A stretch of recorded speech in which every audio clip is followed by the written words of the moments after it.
সবুজ অরণ্যে ঘেরা গোলদারি শাহী মসজিদ।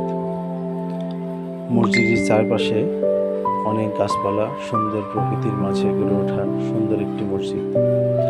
মসজিদটি ঠিক কত সালে নির্মিত তা আমাদের জানা নেই,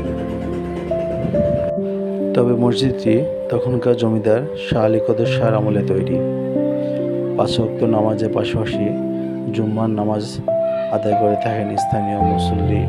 তখনকার আমলে তৈরির অনেক নিদর্শন মসজিদটিতে এখনো রয়ে গেছে। সুন্দর কারুকার্য, সুন্দর রঙে রচিত মসজিদের ভিতরের অংশটি দেখলে চোখ জুড়িয়ে যায়।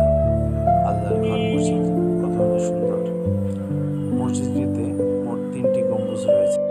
রাজা বাদশাহর আমলে তৈরি মসজিদটি দেখতে প্রতিদিন নানান জায়গা থেকে অনেক দর্শনার্থী ছুটে আসেন এখানে। আপনারাও চাইলে ঘুরে আসতে পারেন। আমার ভিডিওটি ভালো লেগে থাকলে অবশ্যই লাইক কমেন্টস করে জানাবেন। ধন্যবাদ সবাইকে।